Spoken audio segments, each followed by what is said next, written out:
everyone. Woohoo, I love it when it works. I think it's working.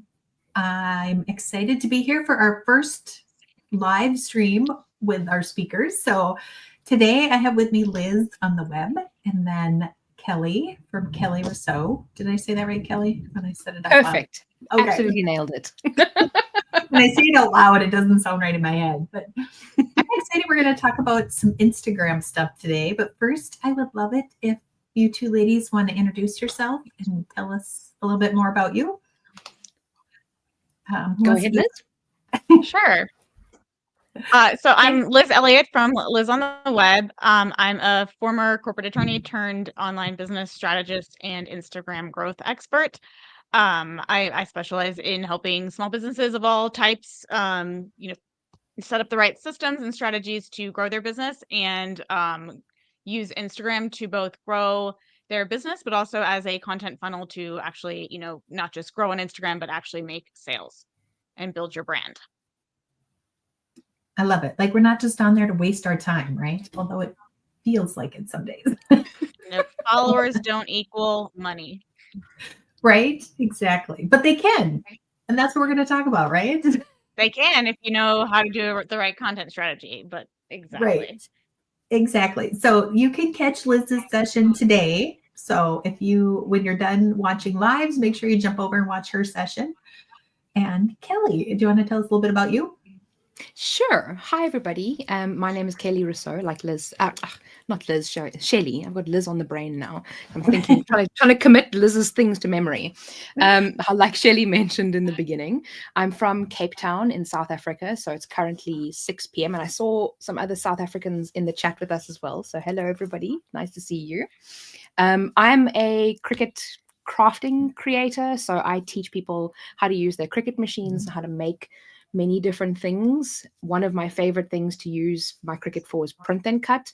And, I showed in my session, which is going to be tomorrow, I showed you guys how to do little branding elements. Oh, that's upside down.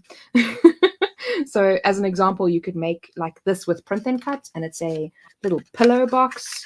And it's just these kinds of things that, make me so happy to create fun, unique things and show you how you can create fun, unique things pretty easily as well. So YouTube is my main focus, but I love connecting with people on Instagram, and that's why I wanted to chat about that today. Awesome. Well, thank you for joining us, ladies. I'm excited. And then I popped up your link. So if you check the chat, or afterwards, if you come back and check the replay, you can find links to both of these ladies over on the interwebs and see what kind of fun things they have going on. Okay, we have just a couple of, I don't know, how do we say this, like housekeeping things. The workshops are live. So if you are a free attendee, you can now access day one. You'll go to your dashboard. We ask that you refresh. There is some grayed out buttons, and if you refresh it, you might have to clear your cache, do the hokey pokey, turn yourself around, and eventually those buttons will come to light for you. If you're having trouble, I suggest restarting your browser or even restarting your machine, or try a different browser. Sometimes it's, we have different tech things all over our computers, and sometimes they can interfere with the things that we actually want. So with that said, tomorrow at 10 a.m. a new set will drop, so you'll want to refresh so that you can get those. We're also sending emails every day. And if you haven't yet, you can jump in the Facebook group. We're going to throw that in the chat so that you guys can connect with us. We have an extra giveaway over there, and just lots of fun things going on, getting to know other people and seeing how people are using the sessions that they're watching and that kind of thing. Let's see, KB says she loves the print and cut until the past week when the dimensions have reverted back a few years. I'm not sure. Interesting. I didn't get that memo. I'll go look. Yeah. Okay, perfect. So another thing I want to mention before we jump into some questions, we have kind of a rapid fire, but we are kind of focusing on Instagram today. So I would love to hear your guys' Instagram questions. Who here uses Instagram for business? What are your biggest struggles with Instagram? And how long have you been on there? So if you're thinking, okay, I'm just going to sit back and listen, this is interactive. And those who are interactive, we're going to be picking a winner. And we have, hold on, I wasn't very organized this morning, apparently. We're going to be giving away one of the content planners so that you can finish the year off and with success. So we'll give away a digital one and a printed shipped one so that if you are overseas, you can still play along with our giveaways. Okay, so let's jump in. Let's see if we have any. Let's see if we have any Instagram questions. Wow, they're coming in so fast. That's what happens when you said when I say giveaway, right? I think the first tip I want to throw out there, and why don't we just go kind of through the line here, ladies, and talk about Instagram and how you're using it to maybe throw out a tip for everybody. But I want to just remind people that if you're over there, you do want to make sure that you have a business account. And by that, I mean, if you are selling wreaths, but then you have 37 photos of your cat, which we love cats, right? But we want to make sure that you're focusing on attracting the right customer and getting the right following. So I think that's the first thing I want to throw out. All right, Liz, do you want to jump in next since you're next? There's two elements to that. So when you're setting up your account, you want to make sure, so Instagram calls it a professional account, and that's kind of the umbrella for two types of Instagram accounts. There's creator and business. Both of those are types of professional accounts. You most likely want to have a creator account unless you have a brick and mortar like physical establishment, in which case you would want business. Business is more for like, restaurants or like, physical clothing retail stores where location is more of an element. But for the most part, like if you're selling online, for example, you will want to have a creator account as your account type. And then kind of leaning on to what was just said a second ago. So you should you should be posting about one thing per account. If you are posting about, for example, your business and then also posting cute pictures of your cat, it is going to confuse the algorithm, and a confused algorithm is not going to show your account to new people or really to anyone. It's your account's going to get kind of stuck and you're not going to get views or, reach.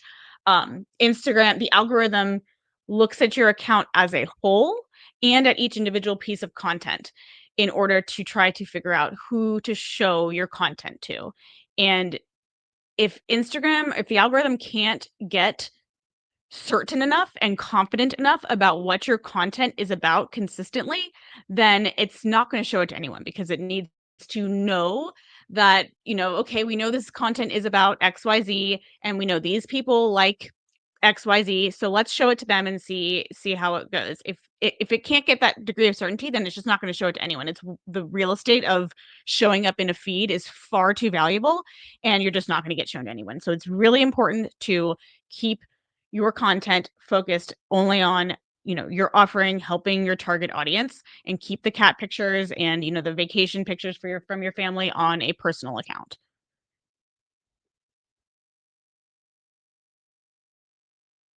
Sorry, I put myself on mute. Okay. So there we go. I can figure out how I'm using all of the buttons here. Okay, Kelly, did you have a tip? Those were great, Liz. Thank you. Yeah, I mean, I obviously agree with everything that Liz has said. And when it comes to like, in terms of the content that you post, I always try and think to myself, okay, statistically, this is not going to happen. But if I were to go viral for this piece of content, would it represent my brand and what I'm doing well? That's kind of like in terms of if, like Liz mentioned, if you're going to be posting pictures of your cat, if a reel of your cat went viral, would people think that you're a cat account if you regularly post cats? Right. If not, no problem. But in terms of me, like when it comes to creating content and things like that for Instagram, I always try and think about the kind of content that I enjoy consuming. That's the kind of content that I want to make, because when it comes to posting on Instagram and on social media and just, in general, and for me on any platform, YouTube, Facebook, emails, whatever the case may be, if I'm not happy with the kind of content that I'm producing, or if I wouldn't want to watch that content, that's not something that I would want to post. Because if you're posting something, if you're creating something that you don't like and that kind of grates you, then it's not going to work in the long term. So if you enjoy the kind of slower videos where people talk about, let me put it to you this way. The other day, I saw a reel from somebody who was making sourdough bread. I have never made sourdough bread. I don't even have a sourdough starter. I think I watched about 7 of her reels because it was just so, she was just chilled and she was just talking about the sourdough, and it wasn't, super fast paced. And that kind of hit me that when I'm consuming a lot of content on Instagram, I tend to resonate more with people that are having a chilled conversation. So that's the kind of content that I want. Will that always go viral? No. Will it take me longer to grow? Yes, but that's your expectation a little bit. So if you're happier with your content, it's going to be easier to do long term than, creating something that you really don't like making. I love that. Thank you. And I too watch sourdough reels, but I have no desire to ever make sourdough. I'm almost there. I'm almost there. She almost Right. convinced me. Yeah, I'm really good at eating it. I don't know if that helps, but Definitely. yeah. So it looks like from the chat, it looks like the majority of the people are brand new. So they have started their Instagram, let's just say like in the last 30 days. Now, if somebody came to you and they said, I just started my creator account on Instagram and I want to start selling, let's go with earrings. I want to start selling earrings. What kind of tips would you give them to dive in? So they're new to Instagram, they don't have followers, they don't have engagement. What kind of things would you throw at them? Okay, go. Yeah, first and foremost, you want to optimize your bio on Instagram. I think I talked about this a little bit in the course, but make sure you are there's just a specific formula that is really good for your bio. You want to have your main name, not just have your actual name, but you want it to also have some keywords that your ideal customer might be searching for, something maybe like handmade earrings or something like that, so that you will show up in the search results. And that's not your username, like your at whatever. It's the bold part at the top of your bio, and then the rest of your bio you can use to kind of give a little bit more information about the types of jewelry you make, for example, or just a little bit more information about you and your business. And then the last line should be a call to action for a lead magnet. And then that's the next thing is you want to set up some sort of a platform, usually something like Beacons or Standstore, that are very, very simple, where you can collect email addresses. And then because email addresses are like the gold standard for leads and for creating a lasting business. So maybe it's like they fill out a little form and they get a 10% coupon or some sort of incentive to so that you can get their email address and then market to them. And you want to set up that link in your bio. One link in your bio only, and that should go to like a list of links type site or like a link tree or something like that. And then as far as posting, there's 2 things you need to know. One is what I kind of already mentioned, which is only post about your business. Stay in niche. Experiment with content types. The number one thing is to be consistent on Instagram. So figure out how much you think you can post without burning out. The more you post, the more you will grow. But at some point you risk burnout or you risk quality of what you're posting. And then if you're posting really crappy content, it's going to kill your account. So maybe once a day or 4 to 5 times a week is probably bare minimum if you're like really wanting to take Instagram seriously. And also pay attention to the content that you are consuming, because that matters as well. You should really only be consuming content that is in your niche, or like quote competitor content. I don't like to think about it as competitors because we're all unique. We all have, unique offerings. So no one's truly our competitor, but people whose followers you would want to also be your followers.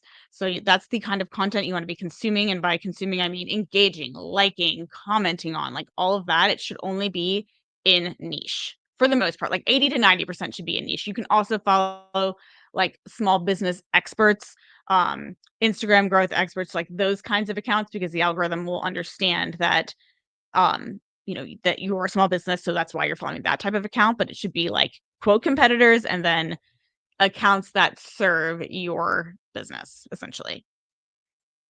I love that. So it's all, I mean, really, it's all tied together. So if you have the creator All tied account, together. Instagram is a spy. right? In a good way. In a like the algorithm, think of the algorithm as a spy that is watching your every move, and you need to teach the spy what your content is about and who to show it to by coding that in your every move on Instagram. Right.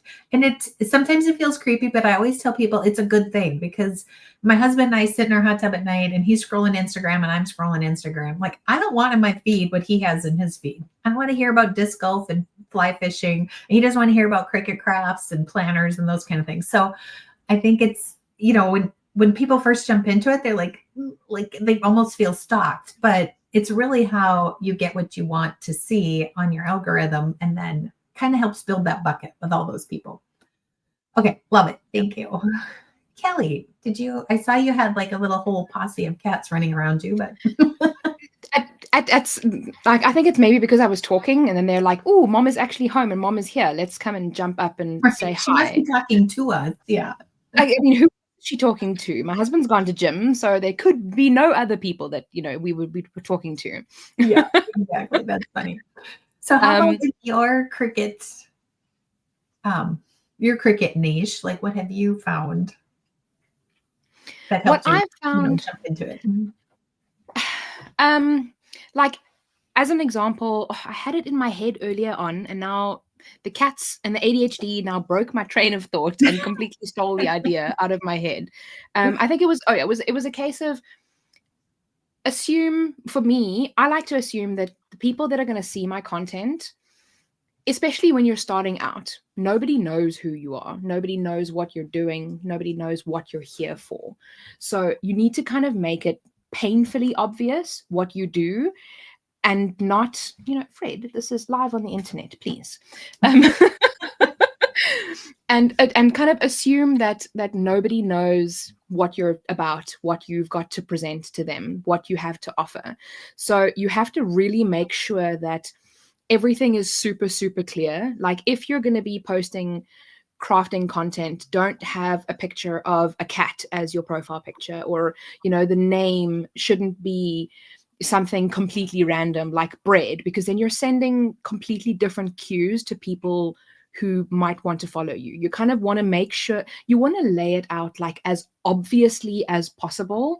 If somebody came across your account for the first time and they had no idea who you are, they can be like, oh, she does cricket content, or, oh, she does, like, just at a glance, they'll be able to tell very easily what you're about and whether they want to follow you or not.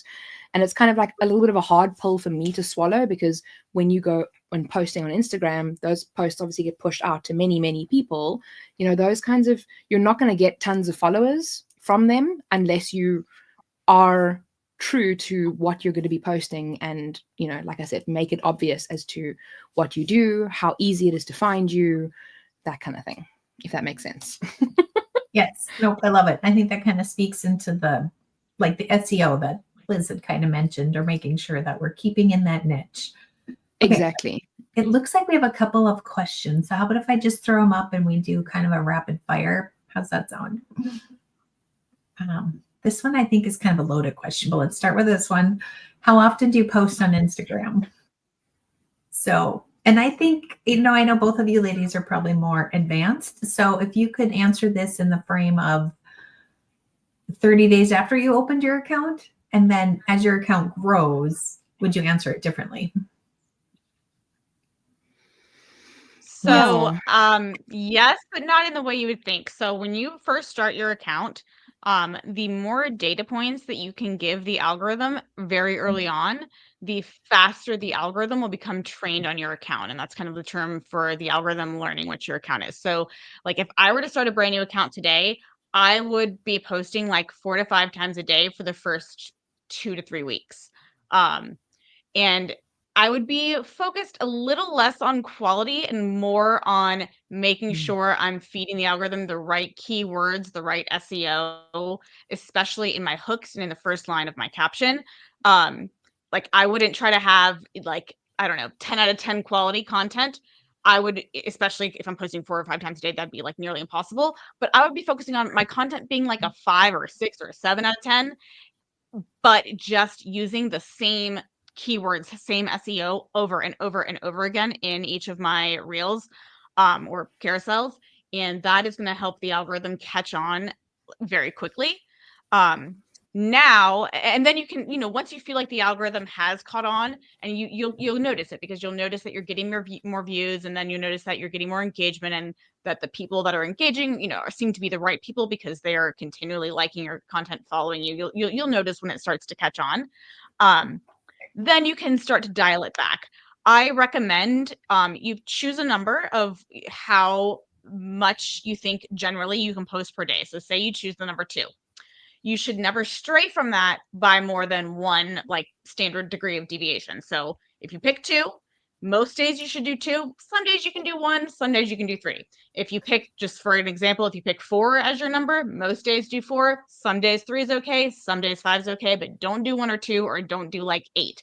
So try to stay within 1 of whatever the number is that you think you can, maintain longer term.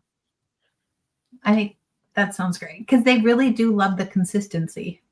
And if you stay in your niche, it sounds like the lamest advice, but like one, it's hard. Like most of my students and mentees, like that is what they struggle with.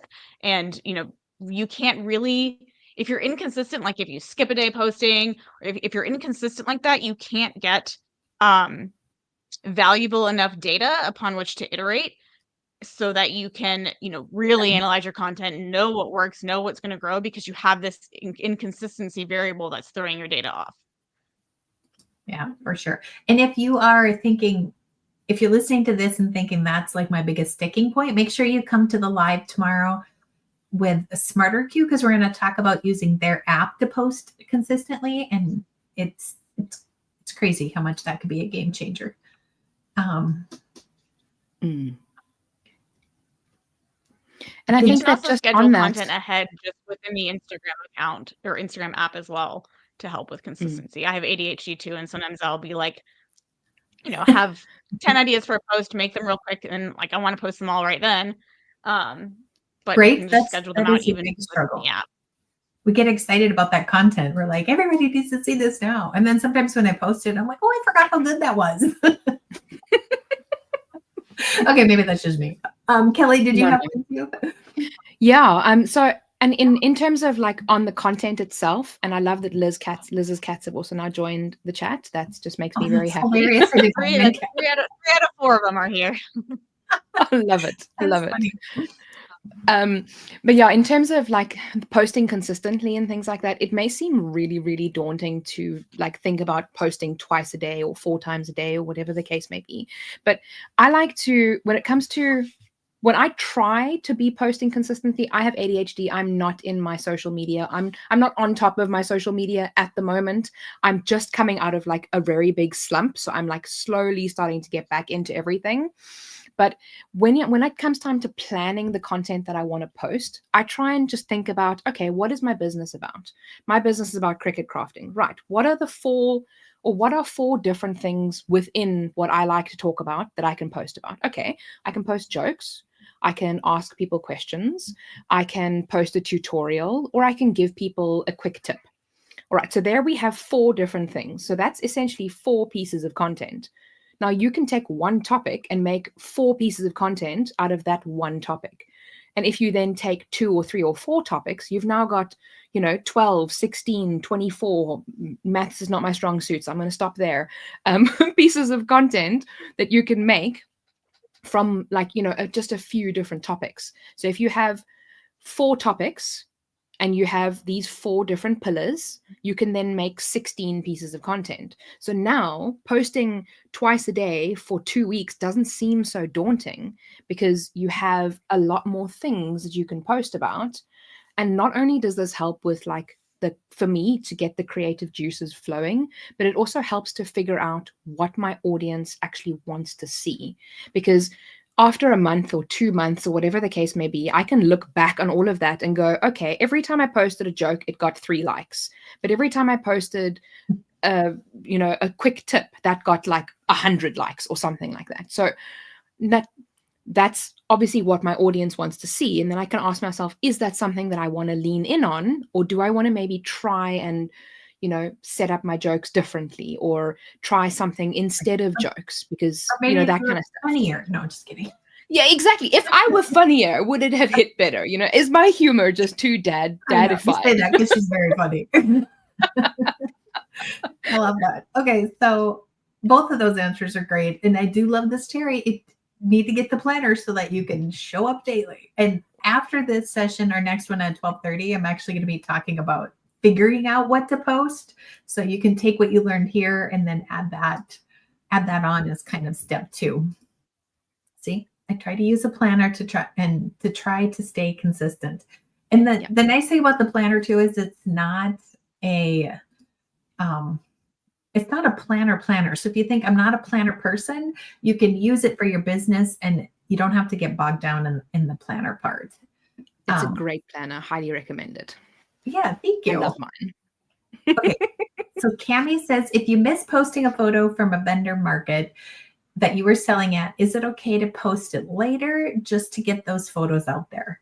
I say yes, especially if you're doing booths in town, like vendor shows or craft fairs, that kind of thing. If you're posting it using your city location, I know if I'm in the mood to go to a craft fair, I'm going to search those things online, and that's how you get them to show up. Yeah, but not only that, I mean, it's also a case of you're posting with intent to drive awareness and to drive people to the booth, but you're also, posting with a story. So you can say, oh, I was at this booth and this is what happened, or I made all of these things for that market and this one was really, really popular. You can come and grab your own next one. It has a story behind it. It has like an intention behind it. So I wouldn't just post a photo for the sake of posting a photo. Not that I think of that what you were saying there, but Right. like you can add a story into it and make it. I mean, it is. I think also it's social media. Yeah, like people like to generally get social and get to know you a little bit better. So by posting those kinds of things, they can get to know you, which means that they will be more emotionally invested in trying to find you at the next fair and coming to buy something from you. So I think that's a great idea. Yes. And if you're doing it during the event, tagging the host of it can also be beneficial too. Yes, definitely. Okay. Wow, the questions are coming in. Oh, I love this. Okay, you're excused, Amy. She was late to our live because she was ordering the planner. So I'm so excited. I'm not in the US, as I mentioned, so I can't get one delivered. But a friend of mine is going to the US in September, so I'm going to buy it and have it shipped to her so that I can have one for next year. I'm so excited. Oh, I love it. I'm excited. Yes. So Rachel says we love that post with intent. Yes, and that's hard because it feels. I don't know. I don't feel like I have the ADHD, but sometimes I feel like I just like my brain goes numb when you go there and it's all those blank things. So it's like there's so many opportunities and then that creative brain just starts racing. Planners are great if you remember to use it. Exactly. Make your planner fun. I use like stickers. I mean, obviously I do print and cut, so I'm probably a little bit biased, but I've got stickers all over my planner. I'm using my own planner at the moment, but it's fun, so I want to use it. So yeah, make it speak I know to you. that's the creative brain in us. Okay, we have a question for you, Liz. What was the 2 places that you mentioned collecting email addresses? Yeah, so there's 2 services. One is called Stand Store and one is called Beacons. Let me give you a link because it's kind of a weird website. 1 second. And I recommend using this one that I'm about to share just because you can start. There's a free version of it that can do most of what you need to do in the way they have the payment economics set up. It's like as you grow and are making money, then like you'll hit the tiers and then you'll want to maybe upgrade to like the $8 a month version. But the free one is more than plenty to get you started. Let me just get a link real quick. Copy. Okay, I love that. So do you use these as opposed to like a MailerLite form that they would opt in at? Do you use these differently? Yeah, you can do this is so much easier than those types of things to set up. And you can create your link in bio, like your link tree here. You can collect email addresses. You can send marketing emails. It's kind of like an all-in-one, very, very simple back-end platform to run your whole business. Okay, perfect. Just looking at I'm looking at the questions here. So Christina, I believe that it's already posted in there. I'm going to make a note and make sure, because last year I posted it and then I didn't make it active. So I will look at that as soon as I'm done. But I would say later this afternoon, if you want to refresh, the 2026 should be in there. And then we are doing the 2026 course. So it's not just a course that comes with it about a planner, it's a marketing course. And then we walk you through each section. And that is being updated in August. Okay, Shirley has a question. What is the best way to use Instagram that hasn't had any activity in a couple of years? Should I delete irrelevant content, or would it be better to start a new account? Who wants to jump in and take this one? So this depends on what you were posting about before. If it was an account for your business and you were posting about your business, you could still use that account. If you have any irrelevant content, like if you also have some cat pictures or something, you can go ahead and delete those. And then you want to really dive into hyper training your algorithm and posting very targeted content with the right, SEO and training the algorithm. It'll probably take like 4 to 6 weeks for the algorithm to like wake back up and understand truly what your content is about and get to that degree of confidence in order to be like, okay, I feel like I know what this person's going to post about. Now I'm going to start showing it to more people.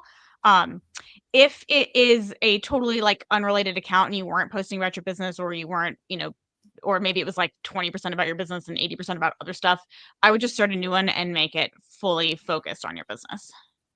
Right. And I think it depends on the followers too, right? So if it was your family, your uncle and your nephew, but now you're selling earrings, it's probably not going to have the followers that you want. So even if you retrain the algorithm, it might be best to start over.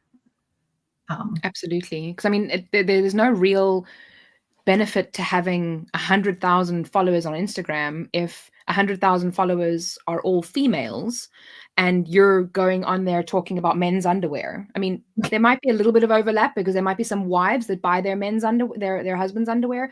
But right. I mean, if you've got like completely different things that you were talking about, people followed you for one reason. If that's not the same reason that you're creating new content for, then you're kind of just bogging yourself down, and I would hesitate to say bogging the algorithm down as well, although that is completely true, because Instagram will look at what those people are following and what those people are interested in, and then it'll look at what you're posting and it'll be like, okay, but that's got nothing to do with that. So it essentially just works against you. Yeah. Right. Yeah. So you want to look and at the algorithm is also going to look at, it's going to see like, oh, not even if you, were posting about underwear, none of your followers care about underwear, it's going to be like, oh, not even her followers like this content, it must really suck. Exactly. And it's not going to show it to more people. And that's the other reason, like, never ever ever buy followers. I mean, for so many reasons, but right. First of all, they're, even if they say authentic US followers or whatever, they're bots in like the Middle East. Don't do that. Right. It's not but also, even if you bought authentic US followers, if they didn't choose to follow you, they probably aren't going to like your underwear account. So the algorithm is going to be like, not even the followers like her account. Her content must suck, and it's not going to show it to new people. Yeah, absolutely. I think that's good. So it's the followers. You want to make sure they're your ideal customer, and then your content, so that you can connect the two. Okay, we have a few more questions. There's quite a few questions here. Okay, does it count if I post on Facebook and have it linked to post over on my Instagram? What do you mean by so count? Yeah, my question as well. Ideally you will have a Facebook page for your business, not your personal Facebook, and that business Facebook page and your Instagram are what are connected. There's sort of a more advanced way to, like, I call it double dipping, where you can both get your content recommended on Facebook and also post to your Facebook page. And that kind of gives you two opportunities to get growth and visibility on Facebook. But overall, I mean, just instead of connecting it to your personal Facebook page, make sure you've got a business page that is what's connected to your Instagram. Yeah. And I wonder if she's using that Meta scheduler where then you Account can center. say where do you want to post it and then it posts to both. If I do that, I try to reword Instagram. I feel like when I talk to Facebook and I talk to Instagram people, I say things different. Even if it's a digital file and I want them to go find it, or if it's earrings over in your Etsy shop, you're going to post the link with Facebook, but then on Instagram you're going to say, link in bio or comment whatever, so that they can find it. So I think Yeah, it's and ideally, if if you have them connected, you want it to go from Instagram to Facebook and not the other way around, for a few reasons. But um, Instagram, if you're going from Facebook to Instagram, you can take advantage of things like trending audios and using audios, whether it's in a carousel, an image, or on a reel. If it doesn't have audio, you're not discoverable. So if you're going from Facebook to Instagram, you're most likely not going to be discoverable. So you want to make sure that, in Instagram, you're using an audio with every single carousel.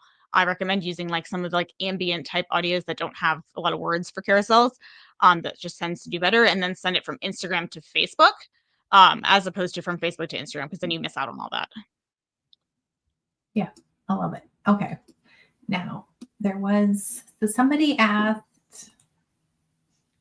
oh, now it repopulated. Oh, so the chat on live on YouTube is only in the chat. So if we're dropping links like that link that Liz had shared with us, those kind of things, we're going to go back after the live and edit the description. So if you're watching this on replay or if you want to come back and check it out, but the chatter going on YouTube does not save, unfortunately. I wish it would. You know what I can do? I can, in the Facebook group, I can like just start a thread, and if anyone wants to ask questions afterwards in that Facebook Oh yeah, message, like that would be comments, I'm great. happy to answer stuff there as well, because I've been seeing like a ton of questions that I'm like, oh, I can answer that. Ooh, I can answer that. But no, Right? we can't Okay, talk for 10 hours. I know, right? Yeah, we got about 15, 20 minutes left. Okay, Dale says, should I have a different account for paper crafts and sublimation? I would say no. Yeah, I would like, the thing is that I try and think of a person. So I mean, a lot of people will talk about, talk to your avatar, your ideal customer. So you have somebody in your mind who is the same person that would buy everything or watch everything or do everything that you do. Statistically, the chances of them being a paper crafter as well as doing sublimation, because they're both crafty, there's quite a bit of overlap there. So Right. I would think that would be completely okay. I mean, I post things that's sublimation, paper crafting, print and cut, acrylic, all of that kind of thing. And it hasn't, I mean, to my knowledge, kind of made a negative impact on me or what I'm doing. But because the kind of person that I'm talking to is both into paper crafting as well as sublimation, because those are both crafty type things, I would say it's completely okay.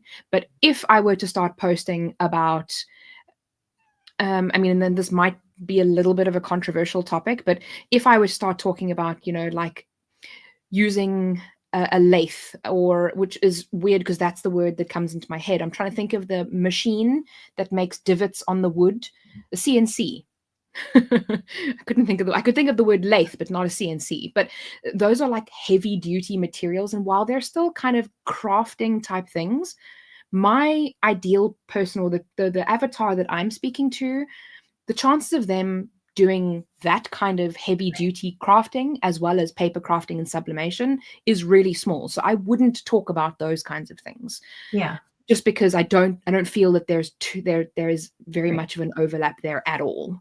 Yeah, the paper crafts and sublimation is in that hobby crafter niche. Yeah. So I think and it's the same thing. Like, are you making cards? Are you making home decor? And they kind of, in that crafting niche, kind of all stick together. Yeah. I mean, of course, you'll get some people that only do sublimation and some people that only do paper crafting. But in general, you kind of want to aim to talk to somebody who is 70 to 80% of what you're talking about, because the outliers won't affect you too much. They may unsubscribe if you start talking about, or unfollow if you start talking about, other things. Like cats all the time. Yeah. But I mean, if your topics are that you're posting about are relatively similar, and in your mind something that is easily overlappable, then I would say it's fine. Awesome. Okay, this one, I feel like Liz can take this one. Can you have more than one business account?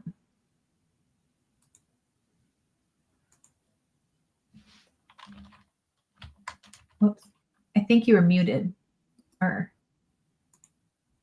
Yep, sorry. Yeah, you can have Yeah. I think it's like up to 12 accounts per device. oh wow. Okay. I can't even imagine. Like that just kind of made me sweat a little bit thinking about having 12 Instagram accounts to manage. No, unsubscribe, right? How do you know if you have a business or a creator account? So you're going to want to go to your profile and then click on the hamburger menu, which is what Everybody is grab your called, phones. like what those 3 lines are called in just web development. So those 3 lines in the top right. And then you want Hold on, I'm gonna to make you front. There we go. scroll down. So you'll see in probably the second or third section, it will say like for professionals. And then it will either say creator tools and controls or like business controls. And that's how you know which one you have. You can also in the professional dashboard from your profile. So that gray thing right there. Sorry, it's probably backwards for you all. In your professional dashboard, I think if you scroll almost all the way to the bottom, oh, no, not all the way to the bottom, you can see your account, like you can change your account type. Maybe it's under more tools. All right, well, my Instagram is not really wanting to load. You can also, well, there's another way to do it too. You can go to in your creator tools or business controls, whichever one you have, at the almost to the bottom, it will say switch account type. And if you click switch account type, if it says switch to personal or business, that means that you have a creator. If it says switch to personal or creator, that means you probably have a business account and you're going to want to switch to a creator unless you're like primarily a. Sorry, I hit the wrong button. But I think you finished. Sorry. I think it finished your sentence. But yes, so everybody's grabbing their phone and switching to a creator account. That's your homework for today. If you get nothing else done, unless, what did you say earlier? Unless it was like a location, like if you're a hair salon or a restaurant. Yeah, if you are primarily wanting to target people that are in your location, then you probably like something like a hair salon where you can't mail, Boutique. you're not selling online, then boutique. you want to be a like a business account. A business account. Okay, that was helpful. Thank you. Okay. Oh, somebody asked what sublimation is. So it is how would you describe that? Like a digital print that you put on t-shirts. Yeah. So basically, right? yeah. So you technically, like, I'm very technical minded. So it's the process of transferring ink through heat from a solid state to a gas state without passing the liquid phase. So basically, what that means is you're taking ink that you print out of a printer, you're heating it up and you're pressing it onto something, and that gas then seeps into the item and like fuses with it. It's super cool. This isn't sublimation. This is DTF that I'm wearing. I've got a mug right in front of me. Yeah, and it's more permanent than vinyl, so it's become very, very popular. So a lot of mugs that you will see, that's done with sublimation because it's into the coating on the actual mug itself. It becomes washable too, so that's good. Okay, here's a fun one. So would it be okay to name your page something like Bob's Crafts? Yeah, I think that's great. Right, because crafts would be say like keyword. Sorry. Yeah, so like let me show you all again. So like if you look at mine right here, like Liz on the web up there, that's like my username. That could be something like Bob's Crafts. That's great. And then you also there's like your name, which is part of your bio. It's this bold part up here. You could say something like Bob's Crafts, and then you would want to also have like maybe a couple of keywords that your ideal customer would be searching for that, you'd want to show up in those search results. So maybe like a little bit more about the types of crafts that you create. Like, for example, if you create, I don't know, jewelry, Like maybe it's like paper Bob's crafts and Jewelry, and then sublimation. it's like handmade rings, or exactly like a little bit more of the search terms that you'd want to use. And in my course, I do go over like how to figure out what those search terms are in Instagram to put in your bio, but that's where you'd want to put those is in that bold part, because that's where you're most likely to show up in search results. Yes. Okay. Perfect. All right. Here's a long one. Linda says, I have a question as how I would establish a business page on Facebook. There are several questions on this topic, but I don't know where I should post this question. So the easiest way to do it is from Instagram go to edit profile, and then at the very bottom there is it'll say the word page, and you click on that and you just hit create. Well, mine says change or create because I've already got a page there, but you'd want to hit create a page, and then you're creating it straight from your Instagram, so it's already going to be like linked up. That is very helpful. I love that. And make sure if you are using your personal page that you then go in and do something like this so that you can have your business account. There we go. And make sure I know how I'm using all these buttons over here. Okay. Catherine says that the chat's been very helpful and she needs to get her booty in gear and start a creative account. Yes, I think you are not alone. I saw a couple of people talking about, maybe making an accountability kind of thread or something like that. And I think that's awesome, because at the end of the day, when it comes to business, building connections with fellow business people that are able to help you is going to be the best way to grow your business, because you'll be able to bounce ideas off each other and, help each other grow. And, a high tide raises all ships is kind of, I mean, it's cheesy, right? But it's so true. Yes, I think so too. How do you guys feel about deleting followers that are not in your niche? So the algorithm is different for personal accounts. I don't worry about deleting followers. You probably don't necessarily want followers in your niche. You want followers that are potential customers who, are probably not your competitors. But unless you have bought followers, well, if bought like past tense of buy and or bot like BOT, don't worry about it. The algorithm is paying much more attention to your your activity and the SEO and the content that you're posting than like any specific follower. So it kind of leans into who's reacting and that avenue as opposed to who's not. Yeah, right? I don't worry about deleting followers. Yeah, I would like in my mind, it's also a case of I have multiple interests. Like I was talking about the sourdough thing earlier. So I follow people from multiple different niches and multiple different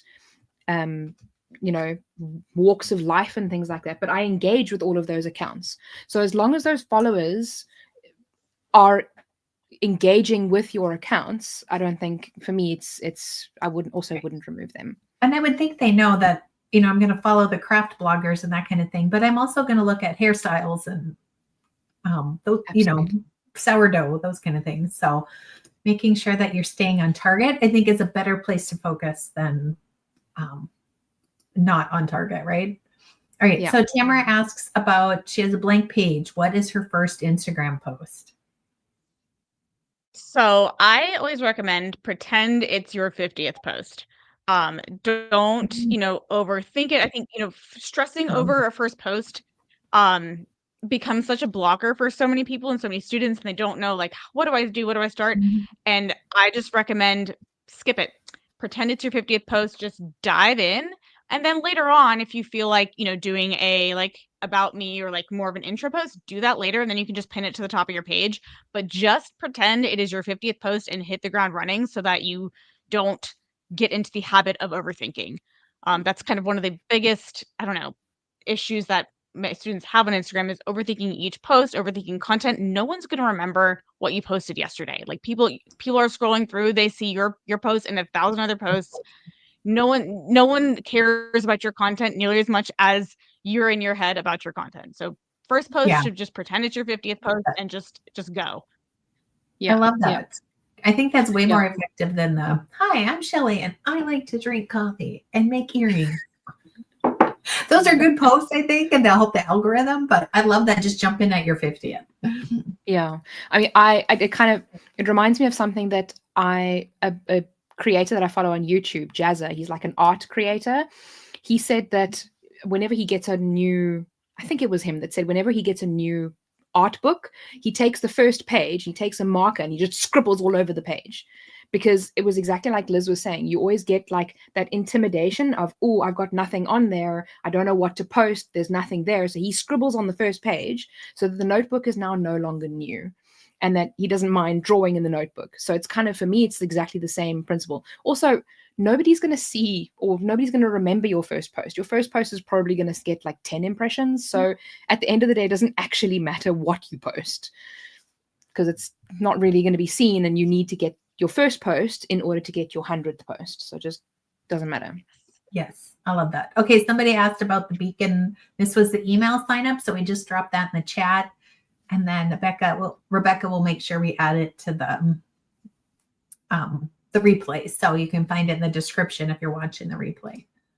Okay, you'd think this was my first time clicking on these little buttons here. Okay, Michelle says, thank you. Great tips. We appreciate you watching. You're so welcome. Yeah, Susan had asked, we got a lot of great information, so I love it. What are the must-haves in your Instagram bio? I find the word count to be very limiting. I'm very chatty compared to what Meta thinks we should be too.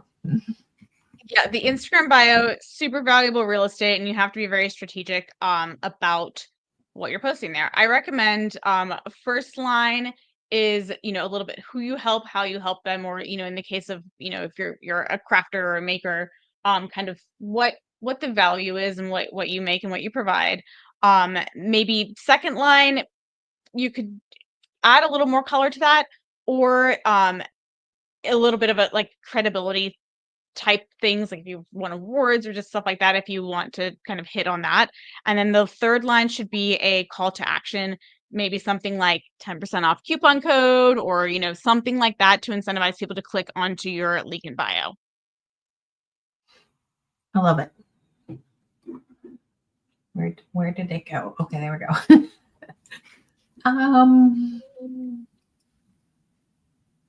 There's so many questions. So if you're not in there yet, Rebecca, let's drop the link to the Facebook page so that people can jump over there and add some questions. I feel like we could go for 4 hours on this. And then we'll all have amazing Instagrams by the time we're done, right?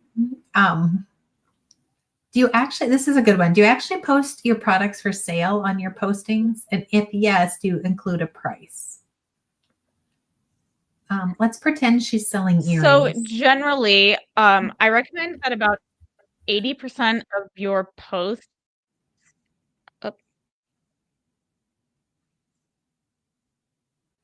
Sorry. I think it was kind of lagging, but you're good. Go ahead. Okay. So I recommend about 80% of your posts should be more growth style posts, which they're not designed to make you sales. They're designed to bring people to your page and to, turn viewers into followers. And then the rest of your content, especially things like your stories, are where you do more both soft and hard selling. So growth style content, some sort of like behind the scenes, some of those like almost ASMR type videos of your behind the scenes process of you like, making something, things that are designed to just bring people to your page. Someone's scrolling randomly, they click, they, see your reel and they're not necessarily just trying to buy something right away. It's more of like bring them in, get them to your page, the awareness stage of the overall marketing funnel. And then, in the DMs, in your link in bio, in your stories, and then, sorry, the other 20-ish% of your posts can be more of like a soft or hard sell.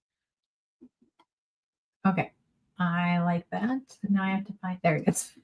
Like, and then where'd that post go? Okay. So the other question that we're getting a lot of is, you're busy making the things and you're busy doing they're wearing all the hats in their business. So one thing I want to mention again is the Smarter Queue. We're going to show you their scheduling app, but there's also the free scheduling app with Meta too that you can use. And I think one of the tips for getting content out is batching content. So sitting down and doing, you've decided to do, like Kelly was talking about, jokes and they're taking off on your page. So sit down and schedule for them and have the month done in a few minutes, as opposed to trying to do it on the fly every day. What kind of advice do you guys have about getting this content on their social media? I tend to, I have ADHD. I'm either like feeling it and have a bajillion ideas, or I have no ideas. I tend to, I can't really batch full pieces of content, like from start to finish, but I batch like either like B-roll videos, like background videos of me doing something that I'll then use later on, or I'll batch like my ideas and concepts and I'll write them down and then, piece them together separately. Which, most batching advice is, create everything, have it all ready to go, or have a recording day, have a caption writing day, have a hook writing day. That just doesn't really work for my brain. I like to do stuff a little bit more on the fly. But, I do have places for when I am, in the mood, to like organize, like whatever am I thinking of stuff to record, or am I thinking of hooks, like whatever it is, organize that and just kind of let my brain be creative and free when it is feeling the vibes. And then put it together in a little bit more of a slower, less batched manner. I think that's great. Which isn't necessarily ideal. Like, if everyone was perfect, that's probably not what you would do, but it's just kind of what works for me. And I think that the biggest thing is finding a system that works for you, that you're going to stick to, as opposed to finding the perfect system as if you were perfect. Absolutely. Right. I mean, what I've started doing is I have Notion, and I have Notion boards and Notion kind of sections for everything. So every time I have an idea or I'm browsing something and it triggers a thought, I go and write it down in Notion, because if it's not written down, it's not going to get done. And then whenever I'm looking for ideas or inspiration, I go to that specific section and I go, okay, here's my joke section. So I thought of a joke, like I can put that together. So when I am in the mood to actually create the content, then I already have like a built up library of content that I tend to use and then bounce off each other. So for me, I kind of work like a little bit like a pinball machine. You insert the pinball, that's one idea, and that idea goes ding, ding, ding, ding, ding, ding, ding, ding. And then I just end up writing down like another 20, 30 ideas. But then for the next 6 weeks, I might not get a single idea. But so that's fine, because now I've written down those other 60 ideas that I have. And then I know that there is also a workshop on this, on Canva, and how to kind of use that to batch create your content. So I don't use Canva, I use a different program, but the principle is exactly the same. I have a system or like a template set up where I can use that template to create graphics and texts and things like that quicker, because then I don't have to reinvent the wheel every time. And because I've got all my ideas on the side, I can go into it when I'm in the mood and needing to create the content, and I can go and swap out images, and the brand image remains the same, the messaging remains the same, and it's a lot easier for me to create content. The kind of the speed bumps of creating the content are significantly smaller. So then it helps me just get out stuff a little bit easier. And the more you do it, the easier it becomes. So if you're feeling like I don't know what to post, when you start to post and people start to engage and interact and it starts to create sales, I think these questions tend to answer themselves. All right, we are at noon. So I'm going to throw up one more question, and then I'm going to ask these ladies kind of what they have going on, where you can find them, and some other fun things about what they have going on with their business. But Jess asked, how do we feel about hashtags? I feel like they're telling us. So there's a lot of controversial advice among Instagram like experts about whether or not hashtags are Right. dead. It all stems from in December last year, Instagram removed the ability to follow hashtags, and everyone's like, "Oh, hashtags are dead. They're not going to help your reach anymore." Blah blah blah blah blah. That's actually not true. Hashtags still serve very valuable, like for SEO. People still search hashtags even though you can't follow them. The best advice on this is, as long as you are using relevant hashtags, 5 to 12-ish, maybe like 3 to 7, you should maybe like, a couple times do like 3 or 4 or 5, and then maybe do like 8 or 9 or 10 sometimes, but don't do more than like 15 for sure. But usually like less than 10. As long as you're posting relevant hashtags that are relevant to your content, they're never going to hurt you. They could help you. They will help you indirectly. They might directly help you if someone searches for a hashtag. Instagram, as of about 2 weeks ago, is also now indexed on Google. And hashtags have a whole separate section in Google SEO. So they're going to help you more now than they would have 2 weeks ago, like indirectly and in driving traffic from people searching on Google. So just make sure you are using hashtags that are relevant. Don't use like viral or something like that. As long as you're using relevant hashtags, it's never going to hurt you. Right. So I think like with earrings, like putting clay earrings in there is it's going to add the SEO. It's going to help you find them. In fact, yesterday I went to the search and I searched a hashtag to try to find something. So I know I feel like they're telling us not to, but I do feel like they're working. Yeah, I also feel like sometimes it can help people figure out what you're talking about if they don't really know. Like you're talking about earrings. If you say hashtag earrings, you could put their hashtag Polly McClay earrings, and then people will immediately know, oh, okay, those are the kind of earrings that I want because I like Polly McClay earrings. So not only is it like a green light for the algorithm and SEO, but it's also a green light for people who are actually reading them, because I know that I do that sometimes. I try and be like, okay, what's this author's name of this book that they're talking about, and then I look in the hashtags for that. So Yeah, that helps I love too. that. That's a good tip too. Okay, we have tons of other questions, but somebody said we could be on here for 4 hours. Yeah, I think we could be too. And she's learned so much just in this 30 minutes. So I appreciate you guys jumping in and just really focusing in on Instagram itself. There's a lot of fun things coming for Instagram. And I think if you're not on there, it's a great place to start if you haven't started. Or if you are, hopefully these will give you some tips to pivot. So Kelly, we are dropping your print and cut jumpstart guide. So if you are over there and you guys are interested in that, and then we dropped a link to Liz's website too. So she's got some fun things over there. But if you guys each want to jump in and just talk about what you have going on, kind of give an exit form on where they can find you, and if they want to go next level with you, what can they find over there with your link? Yeah, Liz, so you want to for me, go ahead and give me a follow on Instagram. Liz.on.the.web is my Instagram. It's also linked in that little link that was just dropped in the chat.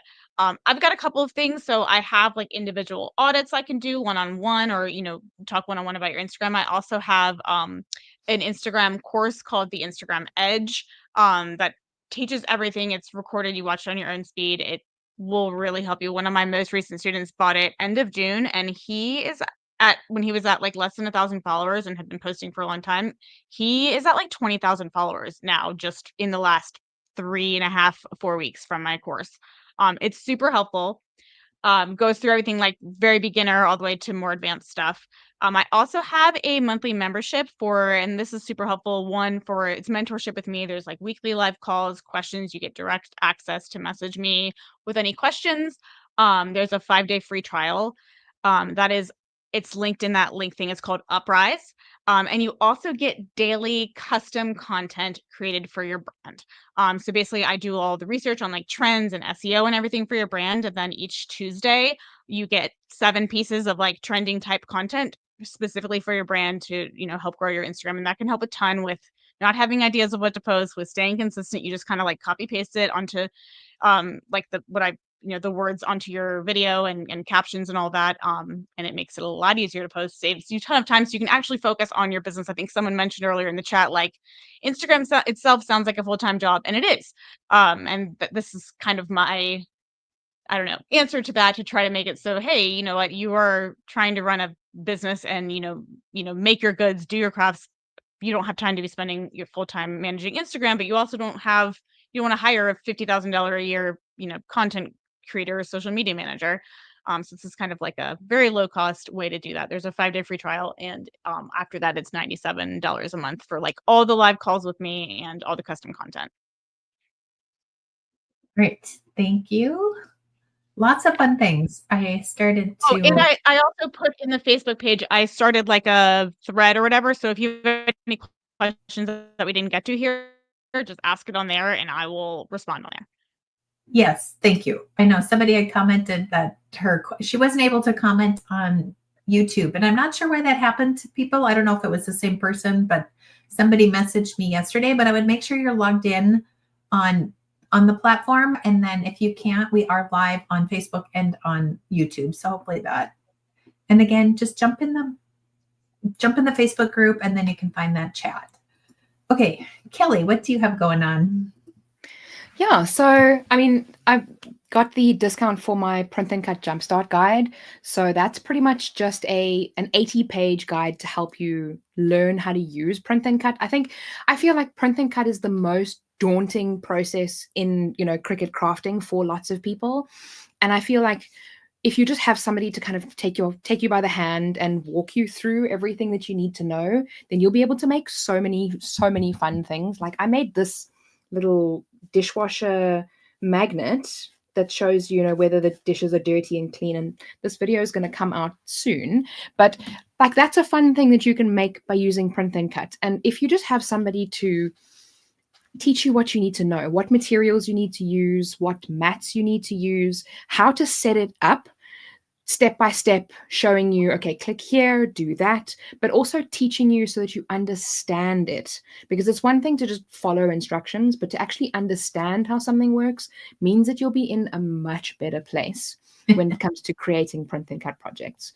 So that's what my guide does. It walks you through the entire process and teaches you everything that you need to know. I also have my problem solving guide that goes along with that as well. If you want to check that out too, it helps you solve all of the problems that you might have with print and cut. If it doesn't cut right, or if you didn't upload it properly, that also has 60 different solutions that you can grab for $12. And it's a printable file, and then it'll help you. You can, refer back to it every time something goes wrong and be like, oh, that's what went wrong. That's why it went wrong. And this is how I fix it. So those are my two absolute favorite things. And I believe that if everybody had them, then they would be making so many more print and cut projects and having fun, like with, labels and, all of that kind of stuff. This is what I made today. So it's definitely worth it if you want to try print and cut, or if print and cut is not your friend. That's funny. And stickers are such a hot item right now. I love being 51 and get to play with stickers again. I love playing with. I mean, I showed you my journal earlier. I've got stickers all over my journal. It makes it fun. Life is, short. Add the colors. Right. Oh, thank you so much, everybody. Everybody's so kind. Yes, I love it. Okay. Me too. All right. So again, if you don't have a free ticket and you're watching this live, you can register and still join the summit. So we're going to drop that link. And then it's also, if you're watching the replay, it's in there. And we do have still the VIP tickets are on sale. So if you're watching and you're like, this is too much content, I need to absorb it kind of maybe at a slower rate or whatnot, you can upgrade to the VIP ticket. They're on sale. Normally they're $127, but they're $67 through Thursday at midnight this week. So July 31st.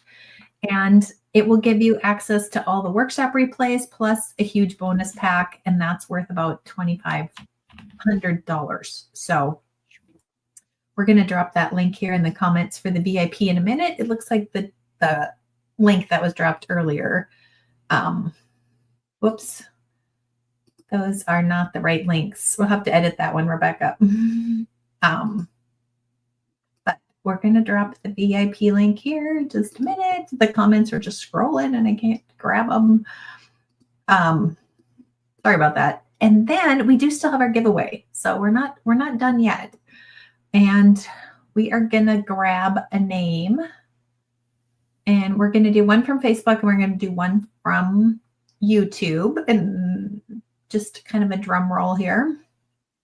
We're going to have those in there. So with the planner, you guys will get a printed one or a digital one that you can print off, and then you'll get the marketing course that goes with it. And this is the 2025 version. If you're thinking, okay, it's like August in a couple days, I had went through this yesterday when I did the live, but when a friend of mine had a Facebook page where she was trying to build up engagement, her name was Michelle, and she was working with brides, and she started to use some of the prompts that are in the planner and followed some of the how you create content, why you create content, how you manage your business. And she ended up going from, I think it was like 25,000 engagement over on her Facebook page to 500,000 in just 3 months. So if you're thinking, maybe I'll just wait. No, we don't have time to wait. We're here to build businesses. This is going to help you get to that goal faster. And it's going to remove some of that overwhelm. So you don't have to figure out where am I going? What am I doing today? How do I create this content? So it is, I always say it's a planner, but it's so much more. It's a marketing system that you can follow. If you don't know anything about marketing, it's going to help you walk through that. Okay. I love it because it also helps you build your business in like the long term. So it helps you get on track and plan your business, which I find so useful. That's why I love that planner. So I'm going to buy one every year. I can't wait. I just need to find somebody to come to South Africa every year so that I can get one. I would volunteer for that. I would jump in there. I would fly over, right? Yeah. And if not, there's the digital version, because the digital version is available even if you're not in the US. So grab that. And if you're not a digital person, I honestly created the digital one so that there was a lot of people from Canada, and then Canada shipping was crazy. So I was like, take the PDF, go to a quick print, and you could print it for cheaper than what you would pay shipping, just shipping alone. Yeah. So you can print it out, or you can use it. We also have an EPUB one. So if you like to write on it on your iPad or something like that, you can do that as well. All right, let me see. Rebecca, are you able to grab us a couple of names for the winners? I was going to look and see if I had turned on the winner option with StreamYard, and I don't think I did. I wonder if she's busy answering a question somewhere and didn't see my message. I'm stalling. Can you tell I'm stalling? Okay. The next live workshop, yes, 12:30, Plan It, Post It, Profit, the tool that grows your business. All right, so we have, drum roll. So our printed planner, we have chosen,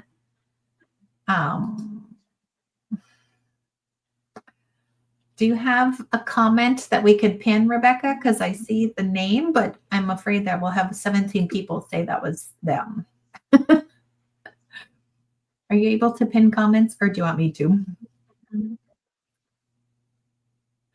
Okay, she's going to pin the comment. Drum roll. We're all anxiously waiting.